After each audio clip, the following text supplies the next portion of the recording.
कर्मशितेभ्यः। क्षुत् पिपासा जरातंक जन्मांतक भयस्मया न रागत द्वेषमोहाश्चै यस्सप्त सप्रकीर्तिते। जिनके पास 18 दोष नहीं होते, 18 दोष विमुक्त धीर, सो चतुष्टय में राजत गंभीर।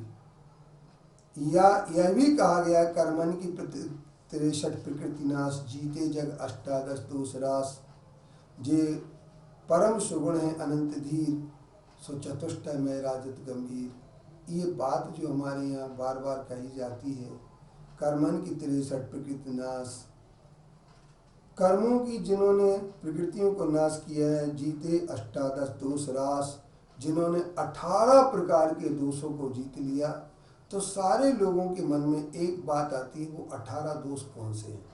तो इन 18 दोषों को 3 श्रेणी में विभाजित किया जाएगा। एक श्रेणी होगी शारीरिक दोषों की, दूसरी श्रेणी होगी मानसिक दोष की, और तीसरी श्रेणी होगी आध्यात्मिक दोष की।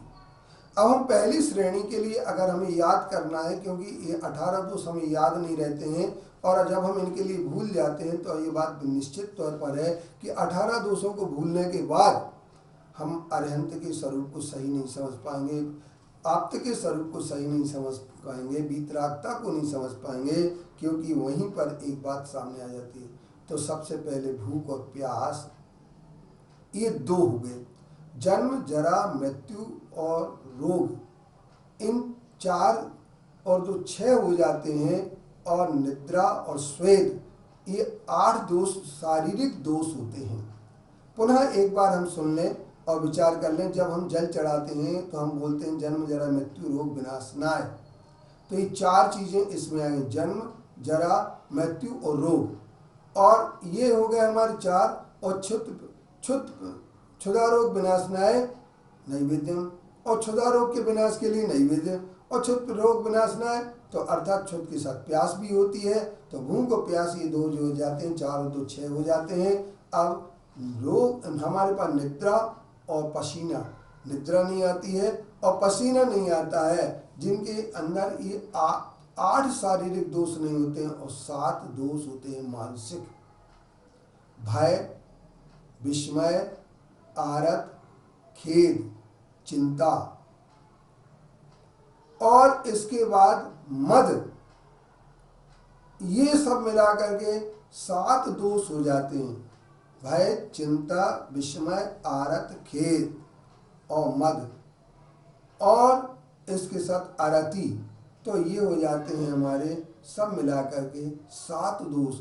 7 मानसिक दोष होते हैं। ये मनुष्य के दोष हैं, शरीर संबंधी दोष, मन संबंधी दोष और अध्यात्म संबंधी दोष आते हैं। राग, द्वेष, मोह, इनका अभाव हो जाता है तो 18 दोष हो जाते हैं। तो इन्होंने ये 18 दोषों से जो रहित होते हैं, क्योंकि ये लोग, कुछ श्वेतांबर लोग ये कहते हैं कि भगवान जो है ना, बैठ कर के थाली में बैठ कर के गिलास उठा उठा करके खाते हैं। उन्हें ये पता नहीं है, भूल जाते हैं वो कि एक कबला आर भगवान के होता ही नहीं है, क्योंकि भोजन तो वही करेगा जिसके असाता वेदनी कर्म की उदीर्णा होती रहती है, और जिनके घातीय कर्म का नाश हो जाता है, उनके असाता वेदनी कर्म की कभी उदीर्णा नहीं होती है। और असाता वेदनी कर्म की उदीर्णा ना होने से भूख लगना ही नहीं होगा। जब भूख नहीं लगेगी तो खाएंगे क्यों? और इसी को लेकर के कई प्रकार की बीमारियों को लेकर के भी कई श्वेतांबर मत में चर्चा आती है कि भगवान महावीर साहब की कोई बीमारी हो, महाराज जी भगवान को ये बीमारी हुई, लेकिन नहीं, ये गलत है। भगवान को कभी कोई बीमारी नहीं होती है, क्योंकि भगवान तो जो है ना, भगवान हो जाते हैं, भगवान के 18 दोष से रहित हो जाते हैं। उनकी बीमारी नहीं होती है, उनके लिए वस्त्र की जरूरत नहीं, उनको शस्त्र की जरूरत नहीं होती, क्योंकि वस्त्र वो पहनता है जिसके लज्जा घृणा परिसय होती है, शस्त्र वो रखता है जिसके भय होता है, और स्त्री वही रखता है जिसके काम वेग में ज़्यादा आतुरता होती है। इसलिए जिनके निष्काम हैं, जो कामना से रहित हो चुके हैं, जो कामना काम नहीं है जिनके पास, उनके पास अस्त्र वस्त्र शस्त्र स्त्री आदि का कोई संबंध नहीं होता है।